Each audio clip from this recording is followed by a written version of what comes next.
L'autore della seconda parte, Francesco Scartonti. Grazie a tutti, visto che siamo qui ritornati, siamo in perfetto orario, quindi 15:53. Allora, seconda sessione, iniziamo subito. Francesca Coccon ci viene a parlare di prevenire l'accumulo di rifiuti per la strada e il monitoraggio delle copie nidificanti. Una prospettiva a medio termine per la gestione del gabbiano reale nel centro storico di Venezia. Ricordo ai relatori che noi siamo famosi per i tempi teutonici, quindi avete 15 minuti più 5 per eventuali domande da parte del pubblico. Farò un cenno quando mancano circa 2 minuti, così potete impostare. Quindi grazie Francesca e ti lascio la parola. Va bene, grazie Francesco per l'introduzione, buon pomeriggio a tutti. Sì, io oggi vi racconterò quelli che sono i risultati di una ricerca condotta nel centro storico di Venezia, finalizzata a studiare gli effetti di un cambio di politica gestionale nella raccolta dei rifiuti sulla popolazione urbana di Gabbiano Reale. È una ricerca che ho condotto in collaborazione con l'Università di Pisa e lo studio è stato finanziato da Veritas e qui potete vedere il gruppo di ricerca. Partirei subito con l'introdurre quello che è il protagonista di questo studio, il gabbiano reale appunto. È una specie sinantropica, quindi dal greco sinanthropos, che significa con l'uomo, quindi una specie a coesistenza più o meno stabile con l'uomo. La sua caratteristica principale è quella di avere una natura altamente adattabile e di essere quindi una specie opportunista, che è in grado di adattarsi molto rapidamente ai cambi delle situazioni. Ha una dieta generalista ed è in grado di volare fino a 50-60 km al giorno per raggiungere i siti di alimentazione. Proprio grazie a queste sue caratteristiche ha subito una vera e propria esplosione demografica in tutta Europa negli ultimi 30-40 anni. E anche in Italia ha avuto un incremento demografico passando dalle 24-27 mila coppie del 1983 alle 45-60 mila coppie nei primi anni 2000. Con l'incremento demografico c'è stata anche una colonizzazione dell'ambiente urbano.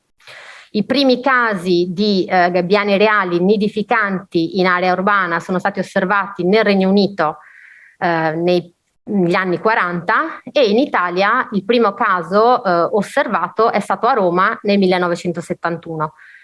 A partire dagli anni 80 questo fenomeno si è diffuso in tutta Italia, andando anche a colpire altre città, da Genova a Livorno a Napoli, e il trend è stato assolutamente di rapida espansione.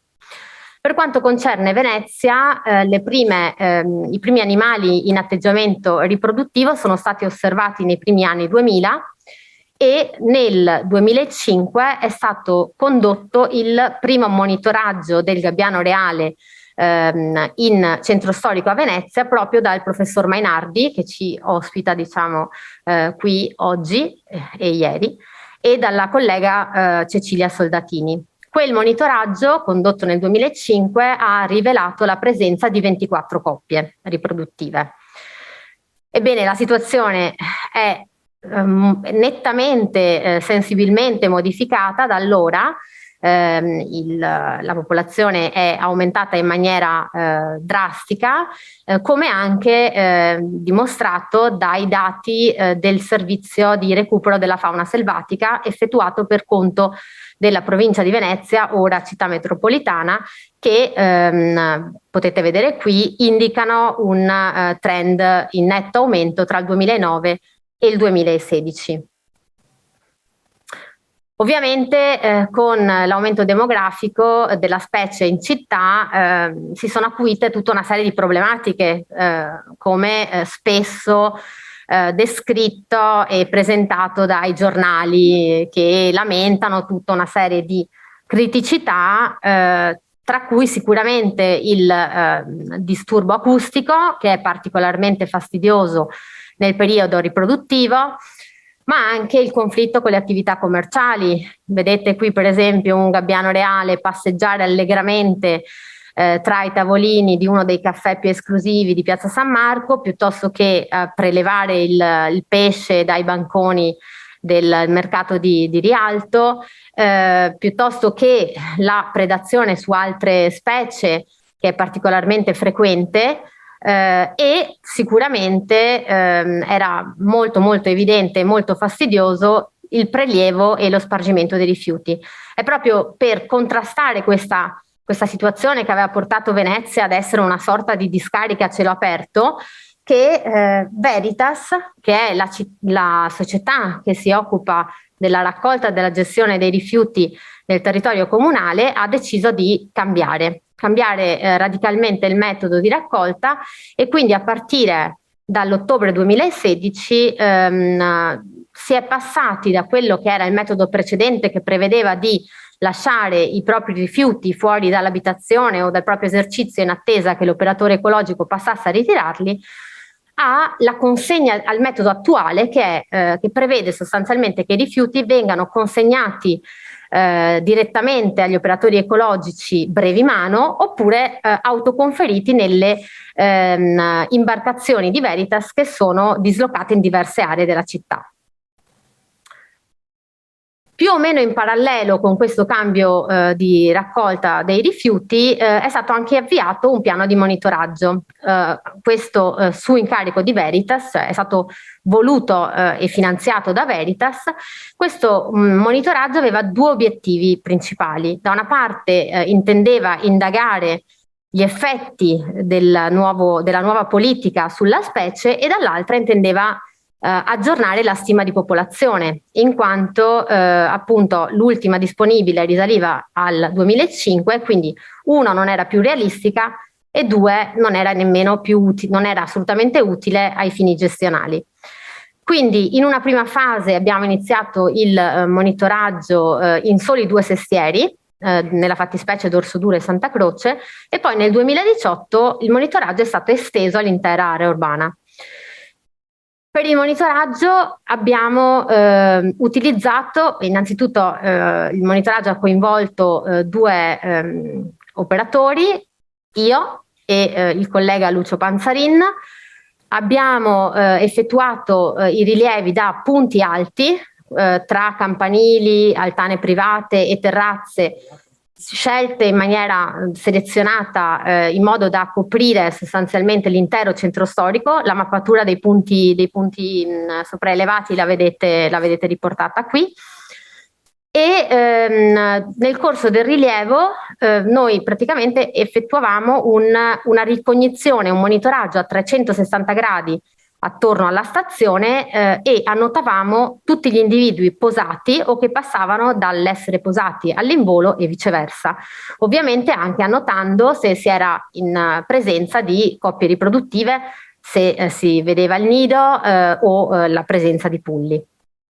Abbiamo effettuato questi monitoraggi in 3 fasi particolari del ciclo biologico dell'avifauna: a marzo, quindi all'inizio del periodo riproduttivo, a giugno, quindi nel picco massimo, quando anche la probabilità di contattare i giovani nati al nido è più elevata, e a novembre per rappresentativo del periodo di svernamento. I dati che abbiamo raccolto sono stati analizzati con il metodo del distance sampling che ha citato Francesco questa mattina, cioè la tecnica del campionamento a distanza. Bene, dopo 2 anni di buco, un po' dovuto alla pandemia e un po' dovuto alla mancanza di fondi, di finanziamenti, abbiamo ripetuto il monitoraggio nel giugno 2021. E l'abbiamo ripetuto autofinanziandoci sostanzialmente, ma ritenevamo che la cosa fosse assolutamente importante per fotografare quella che era anche una situazione unica nel suo genere, perché vedere una Venezia completamente svuotata da turisti, visitatori, insomma, ovviamente la pandemia ha cambiato i connotati della città, e quindi volevamo capire se questo tipo di situazione avesse avuto degli effetti particolari anche nella popolazione urbana di Gabbiano Reale.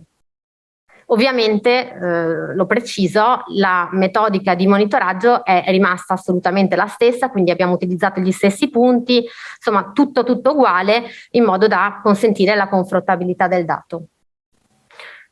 Passando ai risultati, che cosa abbiamo trovato? Le stime ottenute con Distance hanno rilevato la presenza di oltre 2000 individui sia nel giugno 2018 che nel giugno 2021. Di questi, circa il 50% sono animali riproduttivi, con circa 430 coppie nel giugno 2018 e 526 nel giugno 2021. Quindi di fatto, contrariamente a quelle che erano le nostre aspettative, abbiamo trovato un aumento della popolazione di gabbiano reale, seppur comunque queste differenze non sono risultate statisticamente significative né per le coppie né per gli individui. C'è da dire una cosa importante che mi sono dimenticata. Le stime con Distance sono probabilmente sottostimate, perché noi abbiamo considerato soltanto gli animali posati e quindi abbiamo escluso tutti gli animali in volo e quindi chiaramente si tratta probabilmente di un dato che è probabilmente sottostimato. Abbiamo anche analizzato la distribuzione delle coppie riproduttive nel centro storico di Venezia ed abbiamo visto che sostanzialmente si ha una densità maggiore di coppie nelle zone più centrali, più nevralgiche della città. Soprattutto attorno a quelle che sono le aree con maggior passaggio, quindi più frequentate e quindi con una pressione antropica superiore e quindi conseguentemente anche con una maggior presenza di rifiuti da passeggio, ma anche dislocate in quelle che sono delle aree con grande visibilità, quindi per esempio Campo Santa Margherita piuttosto che Campo Santa Maria Formosa per chi è pratico della città di Venezia. Bene, quindi cosa ci suggerisce il nostro studio? Ci suggerisce che limitare il cibo, nel caso di Venezia andando a rimuovere i rifiuti dalle strade, è sì sicuramente utile, ma non sufficiente per controllare la popolazione dei gabbiani urbani nel medio periodo. E questo perché? Perché l'abbiamo detto all'inizio della presentazione, perché la specie è una specie altamente adattabile e che quindi ha sviluppato una serie di altre strategie di approvvigionamento alimentare e anche in maniera molto veloce. Adesso una delle strategie che va per la maggiore è quella del cleptoparassitismo operato nei confronti del cibo dei passanti. Prima questo fenomeno era sì osservato, ma veniva effettuato da pochi individui ben noti e in pochi punti della città. Adesso è un fenomeno diciamo quotidiano e che avviene in maniera diffusa in tutto il centro storico. Un'altra cosa che è aumentata in maniera esponenziale è la predazione su altre specie. Prima il gabbiano reale effettuava una predazione soprattutto su colombi, ma prevalentemente su individui malati o giovani, e quindi generalmente era più che altro dislocato nei mesi estivi. Adesso è una predazione che si ha tutto l'anno e tra l'altro è anch'essa un fenomeno molto molto abituale, direi anch'esso quotidiano. Un'altra tecnica che utilizzano è la mendicanza, cioè quella di stare seduto vicino al visitatore, il turista che si mangia il tramezzino e impietosirlo sostanzialmente fin tanto che non gli casca qualche cosa, sostanzialmente non impietosito il turista non gli getta un pezzo di pizza o quant'altro. Alle volte mi chiedono qual è la soluzione per controllare la problematica, per farli sparire, tipo come se ci fosse una bacchetta magica. No, ovviamente la bacchetta magica non c'è, non esiste una soluzione al problema. Il problema non è un problema che abbiamo soltanto noi a Venezia, il problema ce l'hanno tutte le città costiere, ma ormai non solo le città costiere, anche le città dell'entroterra. È un fenomeno che quindi ci accomuna. ma tutto quello che succede a Venezia fa da cassa di risonanza, lo sappiamo, tutto quello che succede a Venezia va nei giornali di tutto il mondo, si può dire, e quindi sembra che sia più sentito da noi.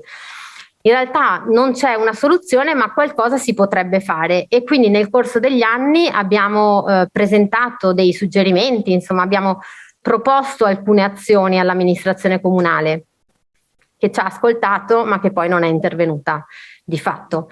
E tra queste c'è per esempio lo scoraggiare il consumo dei pasti all'aperto, andando anche ad installare, se possibile, delle tende davanti alle attività piuttosto che sopra i plateatici. Questo perché? Per ridurre la contattabilità visiva, perché se il gabbiano non vede, non attacca.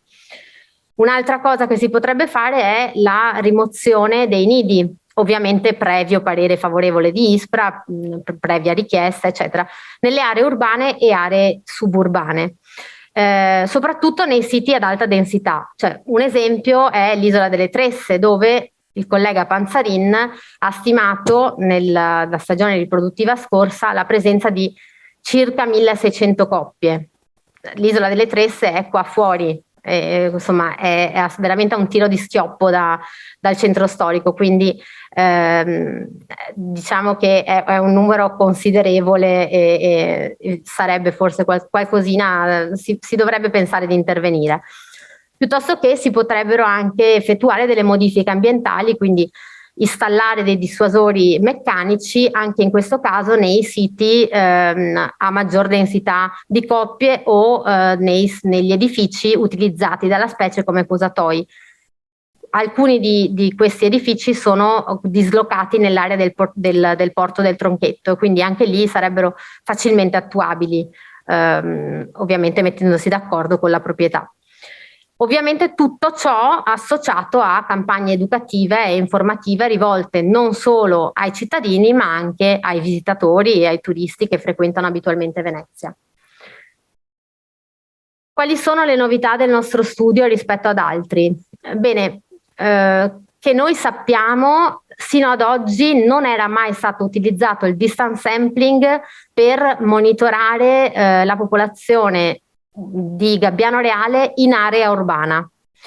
Abbiamo visto che di fatto le stime sono stime, sì, ho finito, è l'ultimo, e sono stime realistiche, ragionevoli. Fra l'altro sappiamo che altri metodi come per esempio il conteggio diretto manca una porzione considerevole di nidi, quindi perché no? Abbiamo probabilmente aperto una strada e va bene così, insomma è importante cercare di proseguire su questa scia. Abbiamo fatto qualcosa, abbiamo fatto abbastanza, ma non abbiamo sicuramente risposto ad alcune domande. Per esempio non abbiamo capito quali sono i fattori che hanno portato ad un aumento della popolazione tra il 2018 e il 2021, visto che non c'erano rifiuti per la strada e non c'era nemmeno pressione antropica.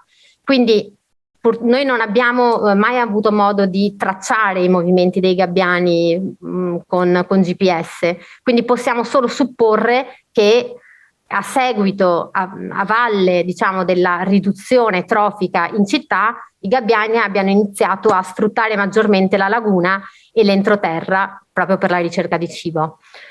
Ci sarebbero tante cose che vorremmo ancora investigare e studiare nel futuro, ovviamente per ogni cosa servono fondi, serve tempo, quindi energia, e ci piacerebbe sicuramente andare a migliorare le stime, andando a considerare anche gli individui in volo, che come ho detto prima non sono stati considerati al momento per le nostre stime di popolazione, ma sarebbe anche interessante andare a vedere l'utilizzo dello spazio urbano e suburbano attraverso appunto il tracciamento GPS di alcuni animali. Infine ci piacerebbe anche fare un'analisi di quelli che sono di quello che è il riutilizzo dei siti riproduttivi, dei siti di nidificazione, anche in un'ottica previsionale, ovviamente anch'essa a fini gestionali. Quindi tutto questo, per fare tutto questo ci serve sicuramente insomma, tempo, come dicevo, e siamo aperti a collaborazioni, quindi se ci sono persone, anche studenti interessati, siamo ben lieti di poter collaborare. E grazie per l'attenzione. Molto bene, grazie a te. Adesso vedo già una domanda da parte di Francesco, mi pare. Abbiamo spazio per un paio di domande, quindi... No, volevo naturalmente fare un elogio perché il lavoro è molto, molto difficile. Senz'altro operare sopra i tetti della città di Venezia non deve essere stata un'esperienza facile e attuabile completamente, secondo me. Siccome ho visto che avete usato il distance sampling, uno dei 3 assunti fondamentali del distance sampling è quello di misurare la distanza. Quindi io ipotizzo che da sopra i tetti, da dove eravate con l'immagine lì, siate riusciti in qualche maniera a misurarla, naturalmente con gli strumenti adeguati. Avete usato? Certo, allora ovviamente sì, abbiamo misurato le distanze radiali tra i punti di osservazione e il dato individuo, il gabbiano nella fattispecie. Per farlo, allora, voi avete visto la foto che rappresentava me con una mappa, quindi su supporto cartaceo. Quello era uno dei primi, diciamo, dei primi campionamenti, dove comunque veniva rilevato la posizione dell'individuo e poi il dato veniva georiferito, quindi riportato su piattaforma GIS. Poi a quel punto, una volta che il dato viene georiferito e importato su GIS, è facile con dei tool appunto appositi calcolare la distanza radiale. A seguito siamo passati dal supporto cartaceo a una piattaforma informativa, un'applicazione informativa che ho sviluppato io con un informatico, e l'ho fatto un po' per accelerare tutto il processo di raccolta dei dati, perché altrimenti, oltre alle ore passate sui campanili col freddo cane che c'era, o caldo a seconda, e si tornava a casa e si passavano altre tot di ore a inserire dati su GIS, ma anche per aumentare la precisione del dato stesso. Con questa applicazione io ho praticamente un supporto di Google Map o Google Earth a seconda, c'è la possibilità di switchare dall'uno all'altro a seconda che ci sia la connessione internet o meno. Ho anche l'ortofoto georiferita e direttamente posso collocare il punto, cioè io vedo il gabbiano, vedo te, e inserisco esattamente in quella sedia il punto. In automatico mi viene fuori una tabella con la coordinata XY e poi ho tutte le colonne dove posso inserire le mie note informative. Finito il campionamento, il mio CSV viene mandato direttamente alla mia mail, mi scarico il dato e ho tutto quanto, incluse già le distanze radiali. Ottimo, mi pare molto, molto esaustiva e anche interessante per questo tipo di applicazione che penso sia veramente utile in campo, proprio visto che dobbiamo operare spesso con condizioni meteo magari non ottimali. Una sola altra domanda se c'è, se no passiamo. Mauro? Sì, Francesca, solo una considerazione più che una domanda. Ovviamente so quanto spinosa sia la faccenda e quanto difficile sia lo studio di questa specie in città. Allora, secondo me sarebbe interessante capire di più, però non so come, non so se lo stai facendo o se l'avrai in programma, quello di capire quali sono le connessioni tra la popolazione urbana e quella, diciamo, lagunare, perché cioè, capire quali sono i flussi, quali sono i rapporti, perché la mia ipotesi, che è un'ipotesi così, insomma, solo da esperienza e non da dati di studio, è che questa popolazione urbana abbia una certa indipendenza anche dal punto di vista dei comportamenti, cioè che abbia dei comportamenti predatori, una distanza di fuga diversa da quella della laguna. Cioè, mi dà l'idea che ci sia una popolazione molto ben strutturata, radicata in città, che come nucleo nidificanti sia residente e in qualche maniera chiusa. Sì, penso anch'io che possa essere così, e infatti la nostra idea, se fosse attuabile, però davvero purtroppo i finanziamenti mancano. Adesso sembra brutto tirare sempre l'attenzione sul discorso soldi, ma senza quelli si fa niente. E quindi l'idea anche di analizzare i movimenti di alcuni individui potrebbe aiutare sia a capire dove bazzicano di più a livello di siti di alimentazione piuttosto che altro, e quindi andare anche a intervenire su quelli in un'ottica gestionale, ma consentirebbe anche di capire un po' di più rispetto a quello che hai appena detto. Quindi sì. Benissimo, Francesca, ti ringrazio. Allora passerei ai prossimi. Adesso abbiamo in successione 2 presentazioni sui chirotteri. Quindi la prima è di Filippin e Perez Videsoltan, utilizzo da parte dei chirotteri di importanti ambienti ipogei del Montello, isola classica sulla pianura urbanizzata. Anche Gabriele, 15 minuti più 5 per eventuali domande.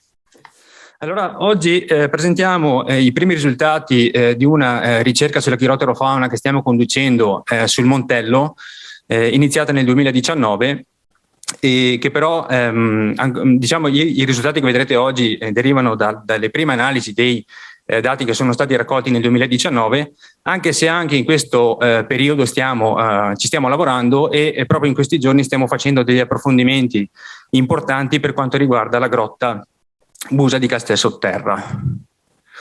Allora, su questa ricerca sono già state sviluppate 2 tesi di laurea da parte di 2 studenti della Facoltà di Scienze Naturali dell'Università di Padova, che ringraziamo per la collaborazione, e diciamo anche che l'intera ricerca è stata possibile anche grazie al contributo dell'Associazione Faunisti Veneti attraverso lo strumento della borsa di studio Enrico Romanazzi.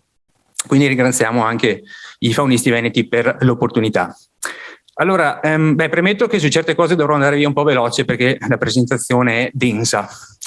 Allora, tutto è nato da una punta, diciamo da un'uscita speleologica condotta nell'inverno del 2018 presso la grotta Busa di Castelsotterra, che ci ha consentito di scoprire una colonia ibernante di rinolofo minore che contava all'incirca 80 esemplari.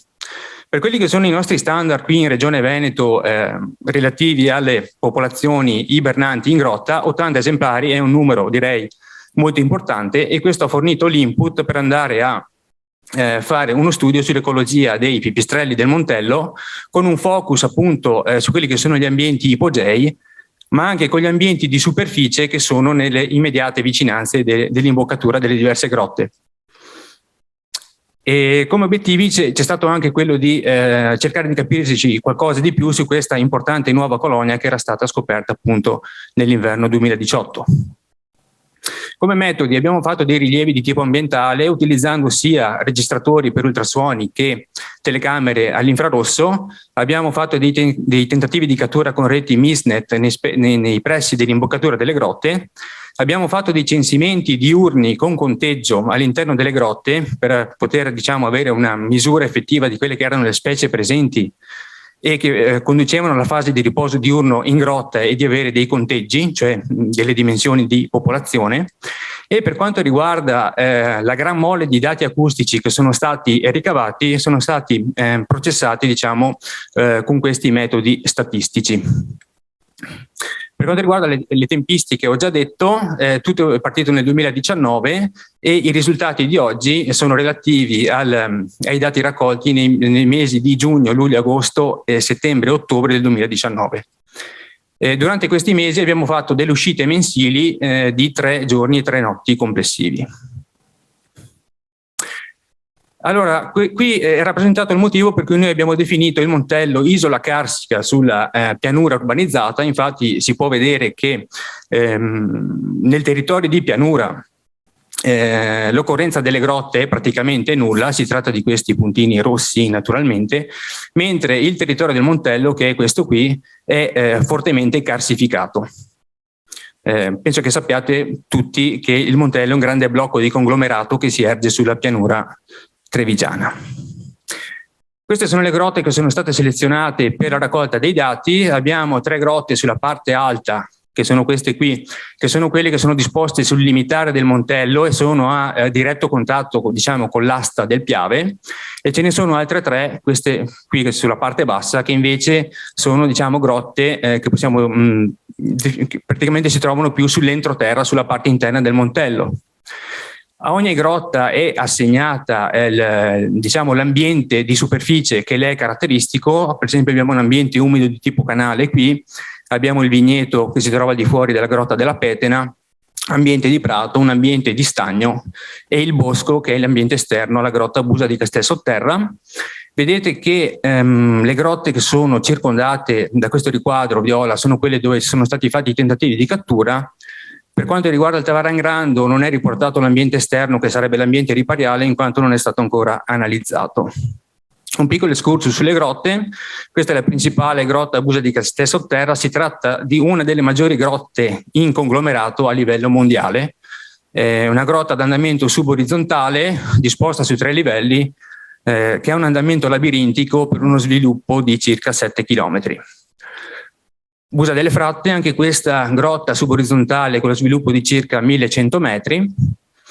Il Tavarangrando, che ha la particolarità di avere lo sbocco direttamente sul Greto del Piave, all'epoca, quando noi abbiamo iniziato il lavoro, aveva uno sviluppo documentato di circa 500 metri, ma poi durante i lavori e l'attività di ricerca speleologica hanno consentito da parte di gruppi speleo che lavorano sul Montello di trovare delle nuove ramificazioni e adesso lo sviluppo è ben più elevato di questo, anche se non ve lo so quantificare. Queste erano le grotte principali come sviluppo, a cui abbiamo aggiunto 3 grotte minori dal punto di vista delle dimensioni, ma non per quanto riguarda l'importanza per i chirotteri, che sono il Bus della Petena, il Boro Vecchio e il Bus della Volpe. Questa è una panoramica degli ambienti esterni. Abbiamo l'ambiente di stagno e l'ambiente di canale, che sono i 2 ambienti umidi. Abbiamo il bosco che sta all'esterno di Busa di Castel Sotterra, il vigneto della Petena e la zona del prato. I risultati. Allora abbiamo collezionato 45 notti complete di registrazioni audio, qualcosa meno per i video, circa 450 ore. Abbiamo fatto 16 sessioni di cattura dove sono stati catturati 208 esemplari per 8 specie. Qui sulla tabella delle catture vedete che sono cerchiate, queste in rosso, le catture che sono state effettuate ad agosto e settembre a Castel Sotterra, dove abbiamo catturato esemplari giovani che erano nati in quell'anno, un paio di mesi prima. Non sono nati all'interno della grotta perché noi sappiamo che ospita anche una colonia estiva, tuttavia non riproduttiva, cioè non è una nursery. Le femmine partoriscono altrove e non appena i giovani sono atti al volo vengono portati all'interno di questa grotta. Questi sono alcuni risultati più significativi del lavoro di monitoraggio e di conteggio che è stato fatto all'interno delle grotte durante il giorno. I miniotteri che sono stati trovati qui nel Tavarangrando sono evidenziati perché è stata una scoperta, tra l'altro recente e direi importante, magari lo vedremo meglio nelle conclusioni. Tra l'altro una segnalazione da parte di una socia del gruppo LIPU di Treviso, che è Elena, che ringraziamo. Questa è la colonia estiva che si trova all'interno di Busa di Castel Sotterra, Sala del Golem. Questi sono degli esemplari di Hemiotis daubentoni al Tavarangrande e questo è un interessante piccolo gruppo di Plecotus auritus, quindi orecchione bruno, che si trova all'interno della grotta della Petena.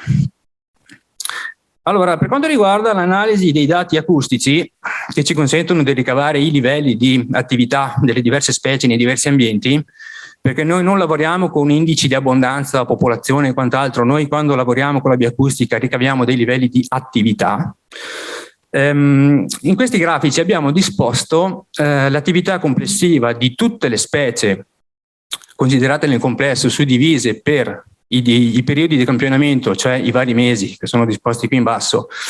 Questi sono dati relativi a una notte al mese e per le diverse fasce orarie, e ci dicono sostanzialmente che per quanto riguarda tutti gli ambienti di grotta, facciamo l'esempio di Busa del Castel Sotterra, però lo schema si ripete, l'attività complessiva che possiamo osservare e misurare all'interno delle grotte tende a diventare molto omogenea, molto costante, quindi con pochi scostamenti tra una fascia oraria e l'altra, soprattutto nel periodo tardo estivo autunnale. Vedete, queste sono le fasce orarie riportate in marrone e azzurro che corrispondono ai mesi di settembre e ottobre. diciamo le distanze di rami sono molto piccole, quindi attività omogenea, cosa che non succede invece nei mesi più caldi, giugno, luglio, agosto, dove abbiamo che l'attività diventa più scostante, più turbolenta, con dei picchi anche notevoli tra le diverse fasce orarie. E questo è uno schema che si ripete in tutti gli ambienti di grotta, quindi qui non mi soffermerei più di tanto. Qui invece vediamo l'attività complessiva dell'intero periodo di campionamento, sempre una notte al mese, suddivisa però per gruppi di specie o gruppi di specie. Per quanto riguarda le grotte che si trovano sulla parte interna del Montello, quelle che erano nella parte bassa, che abbiamo visto prima, la specie che risulta più attiva in assoluto è il rinolofo minore, eccolo qui. Niente di strano, si tratta di una specie troglofila, quindi strettamente legata agli ambienti di grotta, e noi quando andiamo a fare valutazione di attività all'interno delle grotte ci aspettiamo il rinolofo minore, e soprattutto nelle grotte venete ce lo aspettiamo. Questo è un riassunto con diagrammi lineari di quello che abbiamo appena detto. Per le 3 grotte di prima vedete che l'attività a settembre e ottobre tende a diventare più omogenea, con poche differenze tra una fascia oraria e l'altra, anche perché tende ad appiattirsi verso il basso. In questi mesi iniziamo ad avere un'attività che è un po' carente rispetto a quelle che possiamo misurare rispetto nei mesi più caldi. Queste sono le grotte invece che sono sulla parte esterna del Montello, che si affacciano sull'asta del Piave. Per quanto riguarda questi diagrammi vale lo stesso discorso di prima, quindi proseguiamo. Qui invece si vede che per quanto riguarda la suddivisione dell'attività per specie e gruppi di specie, non sempre sul limitare del Montello abbiamo che il rinolofo minore ha l'attività prevalente. Ad esempio alla grotta del Tavarangrando il gruppo prevalente risulta essere quello composto da Myotis e Plecotus. Myotis e Plecotus, quando si fanno analisi di questo tipo, spesso vengono accorpati in un unico gruppo, in quanto le emissioni di ecolocalizzazione che hanno sono convergenti dal punto di vista della struttura, cioè sono molto simili, e per questioni di praticità e velocità vengono spesso accorpati. Anche al bus della Petena abbiamo che, nonostante il gruppo principale dal punto di vista dell'attività è l'Hiposideros, quindi il rinolofo minore, però abbiamo degli inserimenti sensibili anche dal gruppo Myotis e Plecotus, che in questo caso sono stati invece distinti in fase di determinazione. Questo è il riassunto di prima. Vedete che ancora una volta i mesi di settembre e ottobre tendono ad essere quelli più regolari, anche perché sono appunto quelli dove l'attività tende ad appiattirsi verso il basso.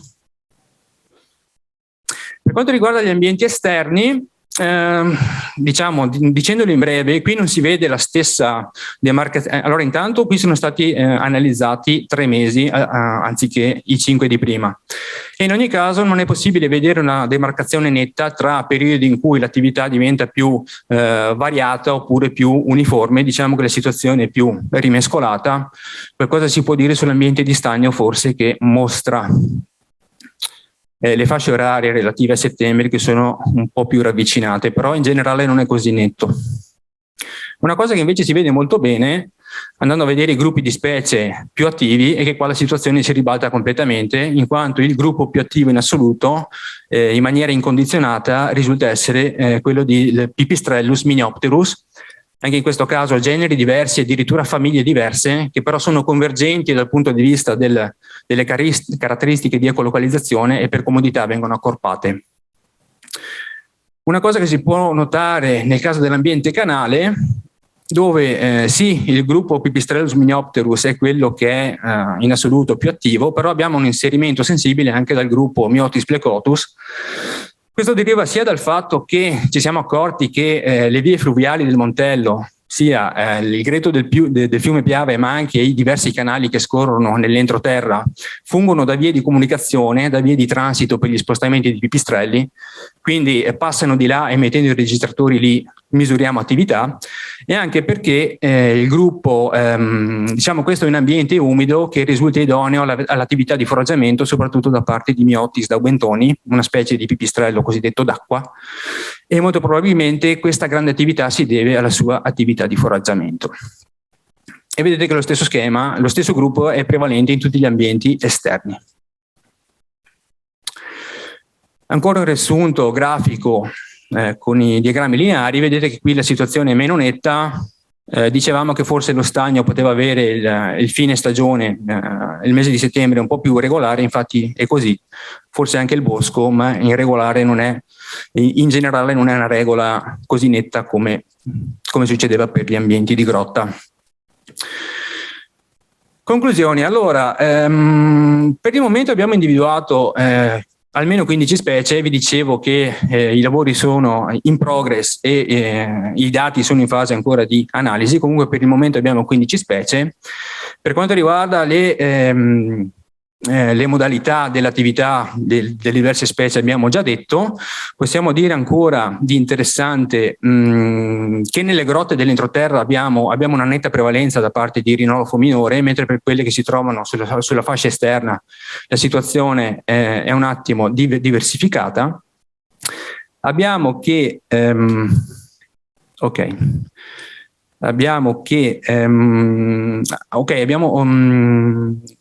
notato che i percorsi fluviali, diciamo, il greto del Piave e anche i canali che scorrono all'interno vengono utilizzati come corridoi di migrazione da parte soprattutto del miniottero, che è stata una cosa interessante perché non l'abbiamo individuato né a vista né registrato per tutta la fase centrale del campionamento, cioè nei mesi di giugno, luglio, agosto e settembre non c'era.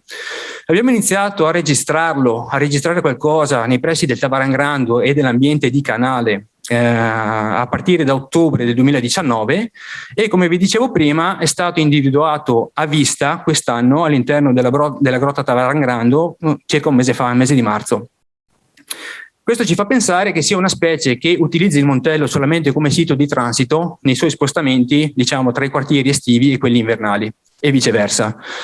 La domanda nasce spontanea, da dove arrivano, dove vanno, non lo sappiamo. Sappiamo che in certi periodi, cioè quelli primaverili e autunnali, che corrispondono con le fasi di migrazione, possiamo trovare anche il mignottero attivo sul Montello.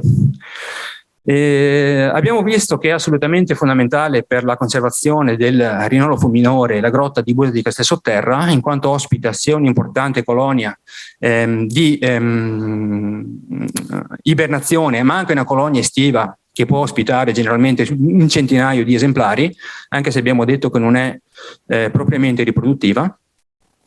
Durante le nostre ricerche su segnalazione abbiamo scoperto anche comunque delle colonie di riproduzione non solo di rinolofo minore, mi viene in mente anche per esempio Vespertilio smarginato, e l'esempio che vi ho appena fatto del miniottero ci suggerisce che quando abbiamo a che fare con ambienti carsici, cioè come il Montello che è fortemente carsificato, per avere un'idea precisa di quelle che sono le specie con cui abbiamo a che fare e del tipo di attività che svolgono, dobbiamo adottare una metodologia che sia possibilmente integrata, cioè che integri diverse tecniche e che sia soprattutto ripetuta in diversi periodi per tutto il periodo presunto di attività dei pipistrelli, altrimenti rischiamo di perderci dei pezzi che possono essere anche importanti.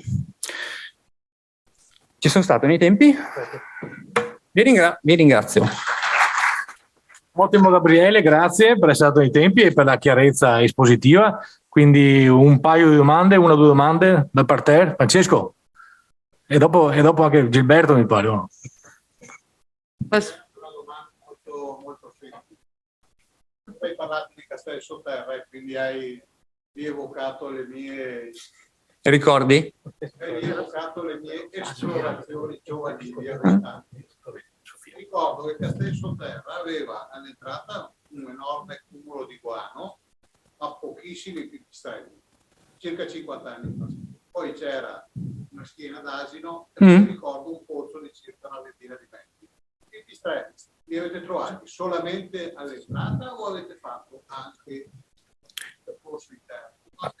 Perché poi all'interno io non ne vedo mai. Allora noi, se riesco sarebbe positivo, perché magari io ero anche un po' ignorante in materia, però ne vedevo molto pochi rispetto ai dati che hai dato te. Mi sollevi un po' il morale. Eccolo qui, allora, però non si vede su schermo. Allora noi, come dicevo, proprio in questo periodo stiamo facendo un approfondimento per quanto riguarda l'ecologia dei pipistrelli in grotta, dentro proprio, e abbiamo scelto la Busa di Castelsotterra perché un po' è la grotta principale. Allora noi, per cercare di capire come si muovono questi pipistrelli, abbiamo selezionato dei punti di ascolto, anche quelli ripetuti tutte le volte che ci andiamo dentro.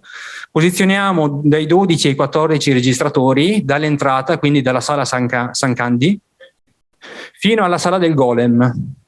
Rami alti, devi fare tutto il percorso degli argilloni, poi ti arrampichi sui rami alti e arrivi al golem in circa 1,5 chilometri di progressione. Sì, noi andiamo giù, poi ritorniamo su. Adesso vediamo se riescono a farcelo vedere perché sono uscito. Eccolo qua. Allora, questo è il rilievo di Busei Castel Sotterra. Questa è la sala Saccardo, non San Candi, scusa. San Candi è il mio gommista. Sala Saccardo. Dettagli. In questa zona c'è il P7, che è il primo pozzo che devi attrezzare perché scendi in corda. Dopo c'è tutto il ramo degli argilloni. Arrivi in un punto dove si risale, c'è un cammino attrezzato con una corda e questa qui è la zona del golem dove si trova la colonia estiva. Invece la colonia invernale tende a utilizzare la sala del fango, cosiddetta, che si trova più o meno a metà strada tra l'ingresso e la sala del golem, un po' prima di metà. E quest'inverno abbiamo trovato numeri fluttuanti perché a dicembre ce n'erano una quarantina, ma già adesso si stanno muovendo e non sono arrivati ancora un'ottantina, che però sono sparsi, iniziano a spostarsi verso i rami superiori dove c'è la colonia estiva in questo periodo qua. Ragazzi, c'era una domanda da Sofia che vedo lì, intravedo più che altro. Sì, grazie. Ok, ho una domanda cattiva, Gabri, scusa. Prego. Mi sono persa, cioè non sono riuscita a leggere tutta la parte sui test statistici, ma occhio e croce i grafici sembrano l'output di una cluster analysis o qualcosa di simile. Sì, sono dendrogrammi, però per lo specifico dell'analisi statistica devi rivolgerti ad Andrea che l'ha fatta lui. Anzi, anche il PowerPoint l'ha fatto lui. Io me lo sono studiato bene. La mia domanda era perché il dendrogramma o una cluster analysis piuttosto che un altro test tipo il GLMM o un GAM? C'è una ragione specifica o è solo... L'analisi statistica in quel momento era più semplice fare quella lì ed era anche più semplice mostrarla e farla capire tutto. Quando analizzeremo meglio i dati faremo delle analisi più approfondite. Intanto per il convegno ci siamo fermati lì, perché ancora la mole di lavoro che c'è da fare è parecchia. Bene, grazie. E poi una domanda velocissima ma più buona. Ti ringrazio. Che è... mi aspetterei che ci fosse un minimo di attività di swarming durante l'autunno e magari l'inizio della primavera. Avete controllato, cioè avete i dati, dovete ancora analizzarli? O... Sì, abbiamo qualcosa. Sì, solo una cosa perché i dati delle catture ce l'ho io. Che, abbiamo avuto ad esempio un emarginatus con i testicoli ingranditi, però a parte quello ci aspettavamo molta più roba, però niente. Dopo, quando abbiamo catturato Crypticus o Naterari Crypticus e Plecotus, il periodo era più o meno quello, però non mi ricordo se dal punto di vista riproduttivo erano già attivi. Adesso. Comunque qualcosa a livello, quando in periodo di swarming, qualcosa di diverso dai rinolofidi che entra e esce c'è. Ti ringrazio Gabriele, dobbiamo passare alla prossima, grazie. Allora inviterei Andrea Perez-Vesolta a presentare la prossima comunicazione sui chirotteri, importanza dell'ambiente ripariale delle gravi di Ciano per i chirotteri. Crocetta del Montello, provincia di Treviso. Allora, più o meno, avendo già visto la precedente presentazione di Gabriele, anche questa più o meno è simile, l'ho fatta io. Qui, grazie anche al supporto, diciamo, della LIPU trevigiana, si voleva studiare l'importanza dell'ambiente ripariale delle gravi di Ciano per i chirotteri, perché non so se sapete tutti, le gravi di Ciano, adesso lo vediamo cosa sono. Allora, gli obiettivi appunto era capire quanto questo ambiente naturale è importante per i chirotteri, che specie ci sono, come varia la loro attività durante l'anno.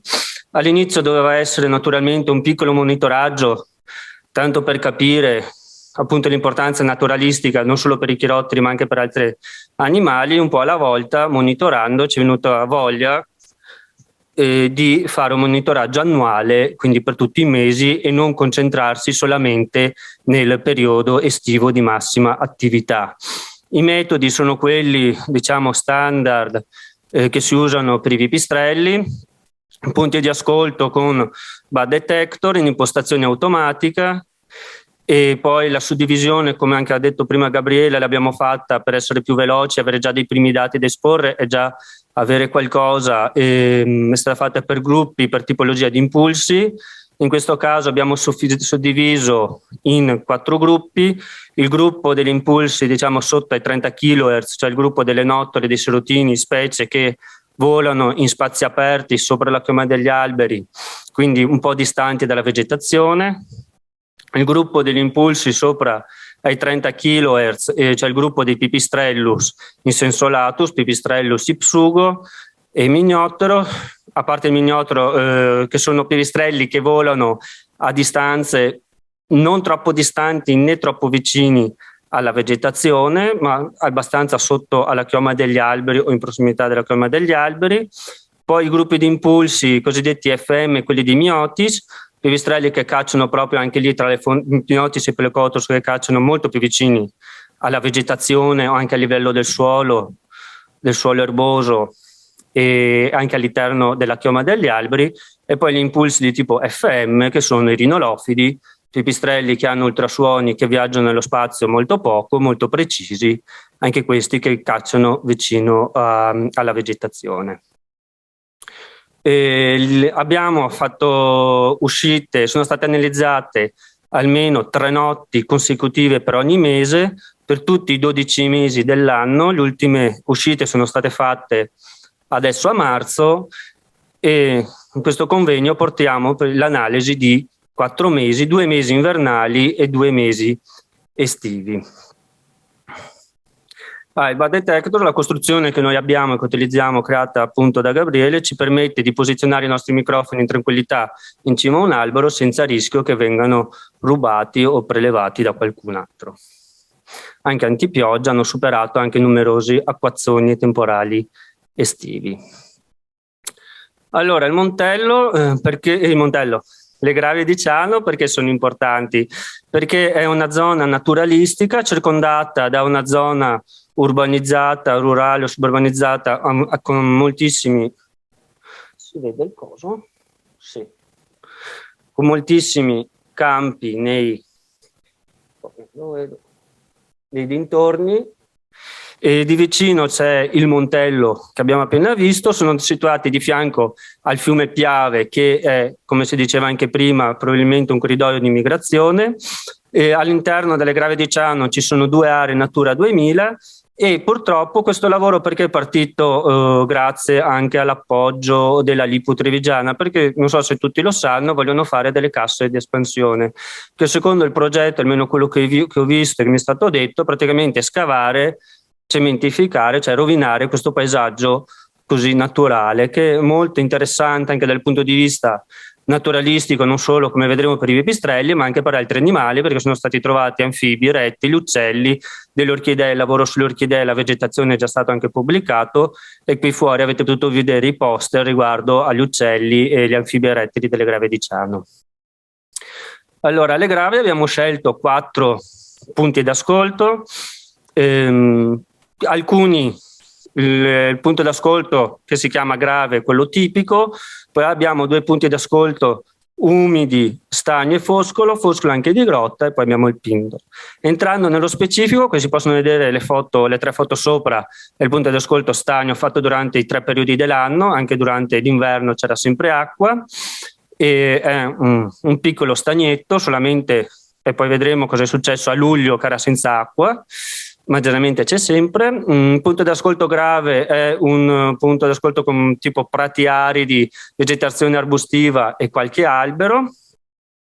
Poi abbiamo il punto d'ascolto foscolo, dove c'è quella presenza anche di quella piccola grottina, dove al suo interno abbiamo trovato ogni tanto qualche rinolofo maggiore o qualche rinolofo minore, ma proprio singoli esemplari, escrementi, quindi viene penso utilizzata come, non tanto come ibernacolo, ma come riposo della caccia durante l'estate o per passare solamente qualche notte. E di fronte alla grotta, che è qua, c'è questa zona d'acqua, e il Pindolo è dove c'è l'obelisco nella foto a destra, il ricordo della Prima Guerra Mondiale, poi ci sono 2 file di cipressi, però il resto tutto attorno è un prato e una zona a coltivo, quindi una zona molto, molto aperta.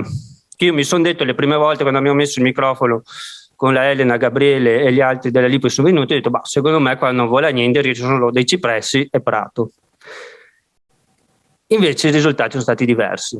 Abbiamo in questa prima fase soltanto per 3 notti, perché i microfoni stanno giù anche una settimana, poi in base alle condizioni meteo e tutto abbiamo scelto 3 notti, sono stati analizzati soltanto per quei 4 mesi più di 110.000 file.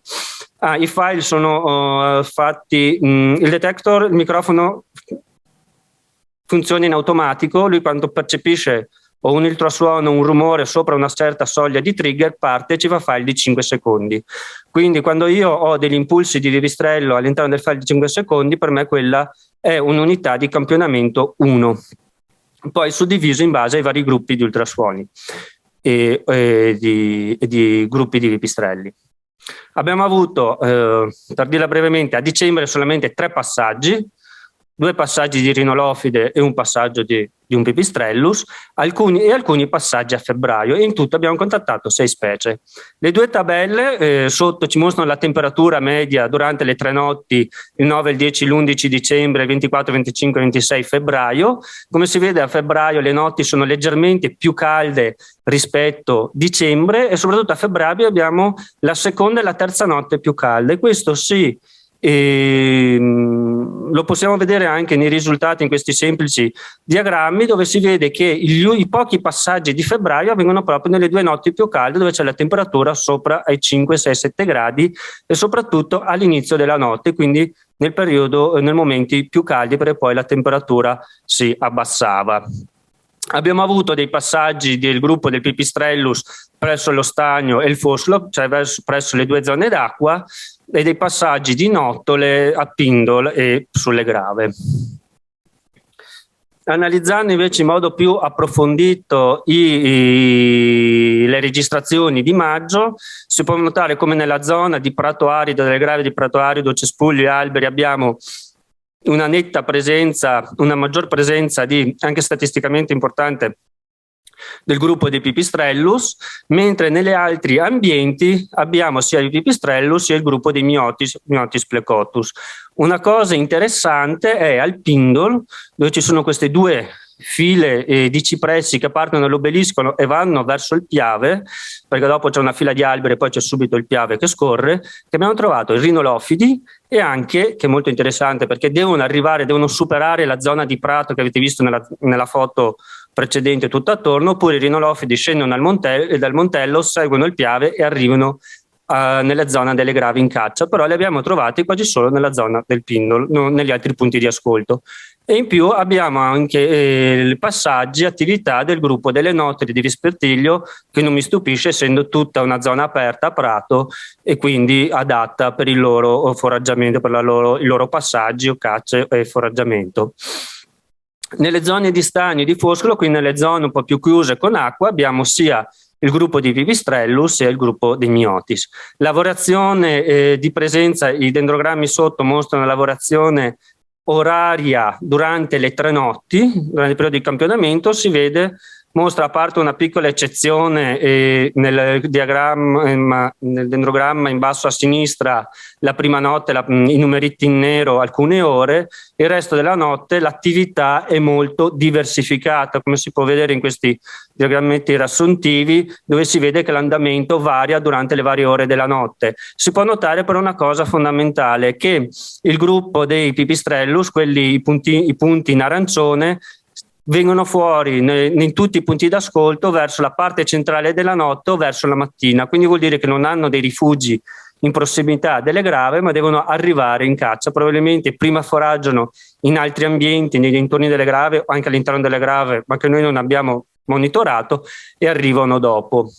La cosa strana, che magari un giorno riusciremo a capire quando analizzeremo meglio, è la prima notte di stagno dove abbiamo grande attività di Myotis, però poi diminuisce nelle altre notti, E poi, mentre a Foscolo, davanti appunto quella grottina, quella zona umida, l'attività del gruppo dei Myotis e del gruppo dei Pipistrellus è più o meno simile e si sovrappone quasi durante la notte. Il luogo con meno attività è quello di prati aridi delle grave, prati aridi, bosco e cespugli. A luglio invece abbiamo una situazione completamente diversa, l'attività è diminuita assai, rimane un po' l'attività sullo stagno, mentre in tutti gli altri punti di ascolto l'attività è quasi, non dico a zero, ma molto bassa. Continua a rimanere l'analisi dell'attività durante le varie ore della notte che non è regolare. Si può notare anche dagli ultimi diagrammini che abbiamo solamente dei picchi di attività durante alcune ore della notte o centrali all'inizio della notte, ma non abbiamo niente di regolare. Probabilmente qualche esemplare arrivava lì in caccia per un po' e poi si spostava altrove. E questo probabilmente è dovuto a cosa? Al fatto che vediamo la differenza tra maggio e luglio dei cosiddetti buzz in senso lato, perché possiamo vedere i feeding buzz sono quelli, gli ultrasuoni emessi come si vedono nei due sonogrammi di esempio a sinistra durante la caccia, i drinking buzz che i pipistrelli usano per bere, che è molto difficile però suddividerli, bisogna perderci un po' di tempo. A destra vediamo la foto del punto d'ascolto stagno a luglio, è completamente in secca, quindi probabilmente, e anche come ci mostrano i diagrammi sotto, probabilmente il calo così di attività potrebbe essere dovuto alla mancanza d'acqua. Questo vuol dire che se noi facciamo come pianificavano nel progetto precedente di fare le casse di espansione in maniera così brutale e poco naturalistica, dove per grandi periodi dell'anno lì abbiamo completamente in secca dappertutto, l'attività dei pipistrelli potrebbero anche sparire da quell'area lì. Concludendo, abbiamo 6 specie sicure. Le 6 specie sicure in questo caso le abbiamo determinate per velocità in base agli ultrasuoni sociali, sono specie specifici. Abbiamo individuato, probabilmente ci possono essere dei gruppi delle altre specie. Avendo trovato adesso il mignottero anche in grotta sul Montello, presupponiamo che la sua rotta di migrazione arrivi fino alle Grave e poi risalga al Piave.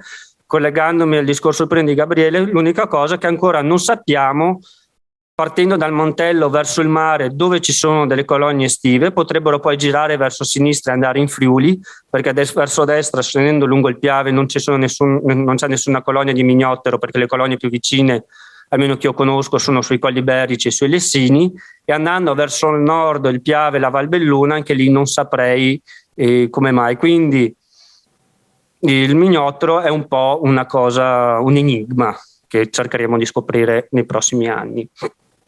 Ulteriori conclusioni d'inverno: l'attività c'è ma pochissima, quindi vuol dire che i pipistrelli si ibernano ma non sempre, come spesso sta venendo fuori anche ultimamente. Abbiamo maggiore attività a maggio rispetto a luglio, probabilmente dovuta alla mancanza d'acqua, ma questo lo scopriremo anche analizzando tutti gli altri mesi estivi, perché più o meno abbiamo anche le foto della situazione d'acqua di come era durante i mesi. E le situazioni più importanti con maggiore attività erano quelle umide di Stagno e Foscolo. Ecco, si ringraziano tutti la Lipu, soprattutto Livio della Lipu, che era quello che portava in giro in macchina per mettere i microfoni, perché a piedi si perdeva una giornata, in macchina si riusciva in poche ore a posizionare tutti i microfoni, e che ha partecipato a questo lavoro. Benissimo, grazie. Un applauso, Andrea. Un'ultima cosa, anche questo lavoro ci sarà una tesi di laurea all'Università di Padova, e quindi... Molto bene, 1 o 2 domande. Ecco, da Lucio, mi pare la prima. Proprio una curiosità pratica, forse l'avevi anche un po' detto, e avete scelto di metterli molto alti i punti di rilevamento solo per evitare, diciamo, disturbo da parte dell'uomo, o perché possono essere più efficienti come raggio d'azione? Ci sono delle pubblicazioni che hanno dimostrato che metterli sui 4-5 metri d'altezza è più o meno l'altezza ottimale, perché riesce a prendere abbastanza bene sia quelli che volano a 10-15 metri sopra la croma degli alberi, o anche a 20-30, le nottole che hanno gli ultrasuoni più potenti, sia le altre specie volano più bassi e hanno gli ultrasuoni più fievoli. Oltre motivi di sicurezza. Sono riuscito anche a tenerli appesi in centro a Padova per 2 notti. Questo è notevole, perché tenerli appesi in centro a Padova e li hai trovati dopo, immagino. Sì, magari li perdevo io che sono un po' orbo e non riuscivo a vederli nell'albero. Benissimo, benissimo. Ne hai rubato fototrappoli in un impianto zootecnico, per cui andiamo bene. Qualche altra domanda? Vedo una in fondo, intravedo sempre la question maker.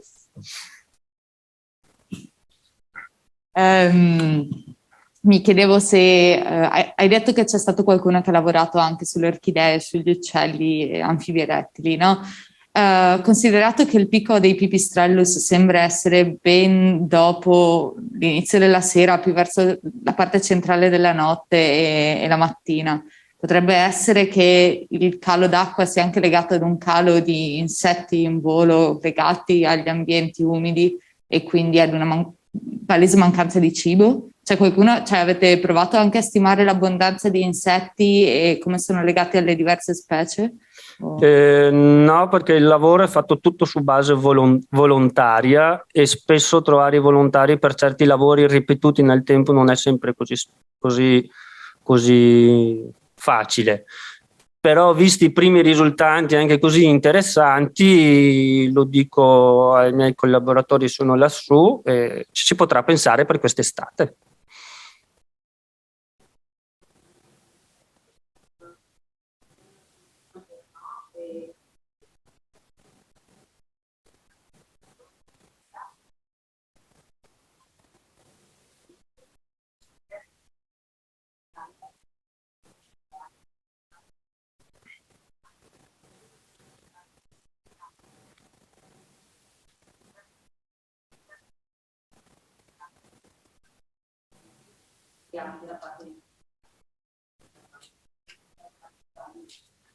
E un'altra cosa che vorremmo fare quest'estate, sempre collegata perché Montello, Grave si collegano un po' tra di loro, quest'estate faremo dei punti d'ascolto al di fuori del Montello, al di fuori delle Grave sui campi, proprio per capire la differenza se proprio quelle Grave e il Montello sono così importanti.